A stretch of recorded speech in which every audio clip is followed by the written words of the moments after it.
அனைவருக்கும் வணக்கம் ஃப்ரெண்ட்ஸ். இன்றைக்கி நம்ம எதை பற்றி நம்ம சொல்ல போகிறோன்னா, நம்ம ஒரு வேலையை தொடர்ந்து செஞ்சுட்டே இருக்கோம். கண்டிப்பாக அந்த வேலையை செய்யும்போது பல தடங்கல்கள் வரும், நிச்சயமாக வரும்.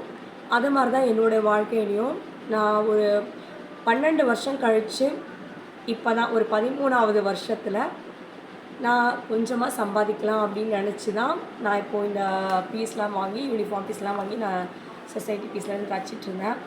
ஸோ எனக்கு ஒரு பெரிய ஒரு ஷாக் என்னென்னா, என்னோடய மிஷின் வந்து ஃபால்ட் ஆகிடுச்சு.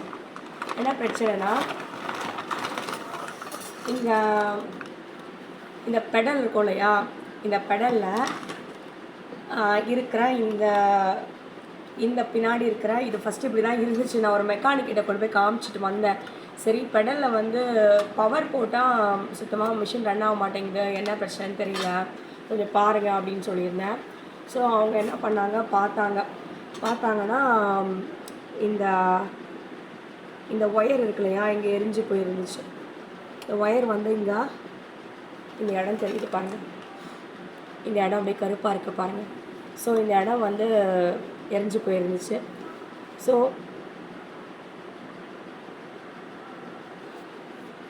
இந்த இடம் வந்து எரிஞ்சிருச்சு. ரொம்ப கஷ்டமாக இருந்துச்சு. ஏன்னா நம்ம என்ன பண்ணுறது, இந்த மாதம் வைஃபைக்கு 2000 கட்டணும். அதே மாதிரி நம்ம யூடியூப்க்குன்னு நம்ம வெளியில் போகிறதுக்கு பெட்ரோல் செலவு, இது இல்லாமல் இப்போ நம்ம இந்த பெடல் வந்து மாற்றணும், இதுக்கு செலவு. இது வந்து புதுசாக தான் மாற்றணும் அப்படின்னு சொல்லியிருக்காங்க. ஸோ என்ன பண்ணுறது, இருந்தாலும் நான் ஒரு 2 நாள் ரொம்பவே அப்செட் ஆகிட்டேன். ஏன்னா எப்படி நம்ம ஏர்னிங்ஸுன்றது ஒரு கொஞ்சம் காசாக இருந்தாலும் நம்ம மிஷின்லேருந்து தான் கிடச்சிட்டு இருந்துச்சு. ஸோ இப்போ மிஷின் வந்து ப்ராப்ளமாக இருக்குது. ஸோ 2 டேஸாக என்னால் தைக்க முடியல. எனக்கு எவ்வளோ வேலை இருந்தாலும் நான் மிஷினில் உட்கார்ந்தா தான் எனக்கு காசுன்றது அதில் மட்டும்தான். ஸோ நிறைய பிரச்சனைகள் லைஃப்பில் நம்மளுக்கு எப்போவுமே இருந்துக்கிட்டே தான் இருக்கும். அதையும் தாண்டி நம்ம ஜெயிக்கணும், நம்ம முன்னேறணும் அப்படின்னு நினச்சிட்டு ஒவ்வொரு கஷ்டத்துலேருந்தும் நம்ம நிச்சயமாக வெளியில் வரக்கூடிய எல்லா திறமைகளும் எல்லா தைரியமும் நம்மளுக்குள்ளே நிச்சயமாக இருக்குது. ஸோ நம்மளை நாமளே மோட்டிவேட் பண்ணிவிட்டு நம்ம அடுத்த முயற்சிக்கு நம்ம முன்னேறணும். நான் முழுசாக நம்புகிறேன். இதை கொண்டு போயிட்டு இப்போ நான் மெக்கானிக் கடையில் நான் கொடுக்கணும். ஏன்னா இந்த பார்ட் ஃபுல்லாகவே இங்கே நல்லா தெரியும்னு நினைக்கிறேன். இந்த பார்ட் முழுக்கவே இங்கே எரிஞ்சு போயிருக்கு. அதனால தான் மிஷின் வந்து ஓடலை. ஸோ நான் எடுத்துகிட்டு போயிட்டு மிஷின் கடையில் கொடுத்து எவ்வளோ செலவாகும்னு தெரியல, எப்படியும் குறைஞ்சது ஒரு 2000 ஆகுது செலவாகும். ஸோ இதில் நான் மிஷினில் ஏர்னிங்ஸுன்றது உண்மையிலே எனக்கு ரொம்ப குறைவான ஒரு வருமானம் தான். ஏன்னா நான் அதிக நேரம் உட்காந்து தைக்கிறதுக்கு எனக்கு நேரம் இல்லை. ஏன்னா வீட்டில் வேலை, குழந்தைய பார்க்கணும். இது இல்லாமல் மற்ற வேலைகள், இந்த கோயில் வேலை, இந்த யூடியூப் வேலை, இதெல்லாம் நிறைய இருக்கிறதுனால நிறைய நேரம் மிஷினில் உட்காந்து என்னால் தைக்க முடியல. ஆனால் இவ்வளோ வேலைகள் இருந்தாலும் எனக்கு ₹1 இருந்தாலும் நம்மளோட மிஷின்லேருந்து தான் நம்மளுக்கு கிடைக்குது. அதை வச்சு தான் நம்ம ஒரு பெட்ரோல் செலவு, வைஃபைக்கு மாதம் ஒரு 2000 கட்டுறது, நம்மளுடைய செலவு, இது எல்லாமே வந்து இந்த மிஷின்லேருந்து வச்சு தான் நம்ம பண்ணிகிட்ருக்கோம். ஸோ இது மிஷின் திடீர்னு ஓடாத போது ரொம்ப எனக்கு மனசு கஷ்டமாயிடுச்சு. எப்படி சொல்கிறது, நம்மளுக்கு ஒரு பெரிய ஒரு ஸ்ட்ரென்த்து மாதிரி இருக்கிறது நம்ம மிஷின் தான். ஸோ நம்ம மிஷின் வந்து இப்போது 2 நாளாக வந்து ரிப்பேரில் இருக்குது. ஸோ என்ன பயம்னா, இப்போ நம்ம எப்படி அதை ரெடி பண்ண போகிறோம், எப்படி நம்ம அதை சரி பண்ண போகிறோம் அப்படின்றது தான். இன்னும் பீஸ் வந்து ரிமைனிங் பீஸ் வந்து இது அப்படியே இருக்குது. இதை நான் அப்படியே கவரில் போட்டு நான் தனியாக நான் வச்சேன். ஒரு 50 பீஸில் வந்து ஒரு 25 தான் நான் தச்சுருக்கேன். மிச்சம் 25 அப்படியே இருக்குது. 25ல் 10 முடிச்சிட்டேன், இன்னொரு 15 இருக்குது.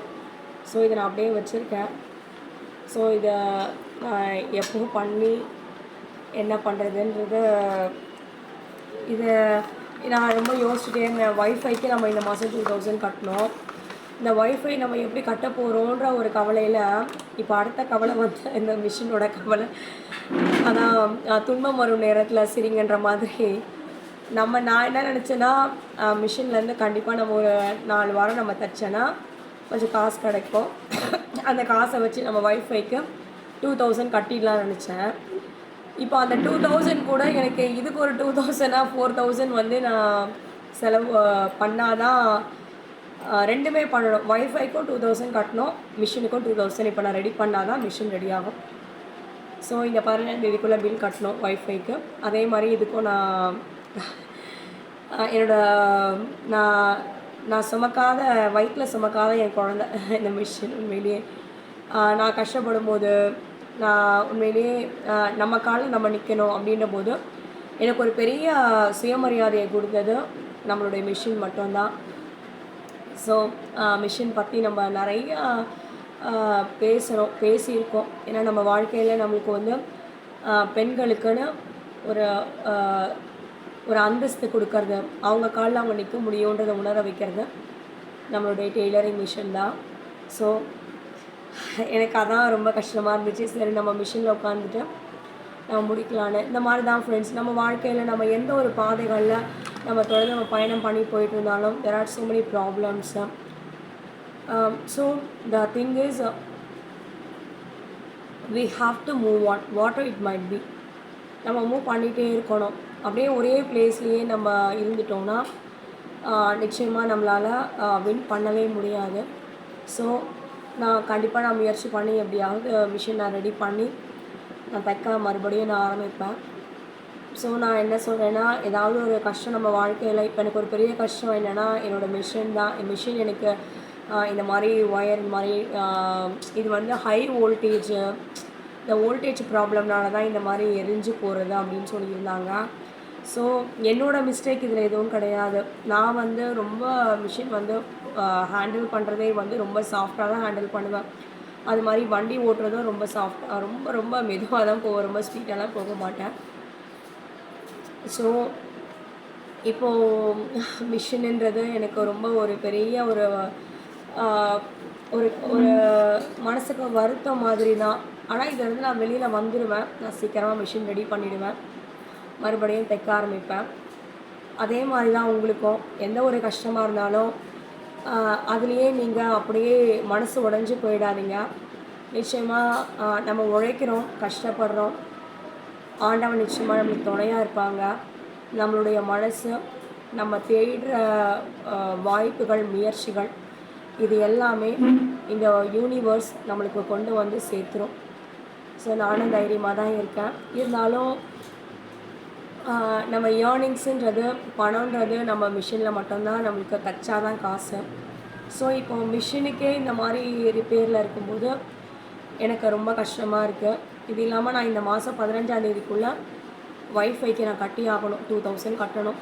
ஸோ நான் மிஷினை நம்பி தான் இருந்தேன். ஸோ இப்போ நான் என்ன பண்ண போகிறேன்றது எனக்கு தெரியல. நான் கடவுளை தான் வேண்டிக்கிறேன், எப்படி நான் இந்த மிஷின் ரெடி பண்ணி நான் இதுலேருந்து தச்சு இந்த காசை ரெடி பண்ணி நான் ஒய்ஃபை கட்டினா தான் எனக்கு யூடியூப்பில் ப்ரோக்ராம்ஸ் எல்லாமே அப்லோட் ஆகும்.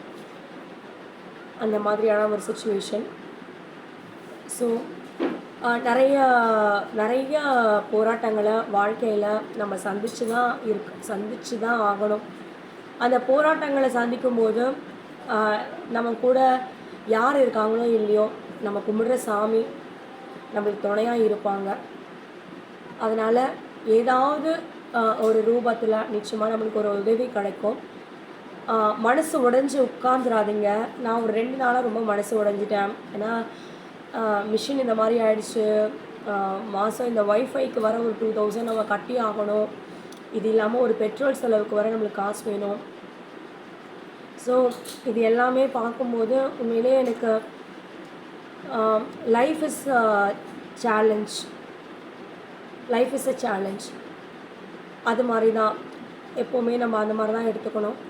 நிச்சயமாக நம்மளுடைய வாழ்க்கையில் எந்த ஒரு கஷ்டம் வந்தாலும் அதுக்காக நம்ம மனசு உடைஞ்சு உட்காந்துராத, அடுத்த கட்ட முயற்சிகளில் நம்ம எடுக்கணும். ஸோ இப்போ நான் நெக்ஸ்ட்டு வந்து நான் என்ன பண்ண போகிறேன்னா, நான் மிஷின் ஷாப்க்கு நான் கிருஷ்ணா டெய்லரிங் மிஷினில் தான் வாங்கினேன். ஸோ அவங்கக்கிட்ட நான் கொண்டு போய் இதை காமிச்சிட்டு என் நிலமையை நான் எடுத்து சொல்லுவேன். நான் இந்த மாதிரி நான் தைச்சாதான் எனக்கு காசு, இந்த மாதிரி எனக்கு பார்த்து பண்ணி கொடுங்க அப்படின்னு நான் ரிக்வெஸ்ட் பண்ணுவேன். ஏன்னா நம்ம பொய் சொல்ல போகிறது கிடையாது. உண்மையை சொல்லி அவங்கக்கிட்ட கேட்பேன், பார்க்கலாம் என்ன சொல்கிறாங்கன்னு. ஸோ இதை நான் அப்படியே பிரித்து வச்சுருக்கேன். ஸோ இந்த ஸ்க்ரூவெல்லாம் இப்படியே இருக்கும். சரி, நான் உங்ககிட்ட காமிக்கணுன்றதுக்காக தான் இதெல்லாம் ஓப்பன் பண்ணி அப்படியே வச்சுருக்கேன். சரி ஃப்ரெண்ட்ஸ், நம்ம பார்க்கலாம்.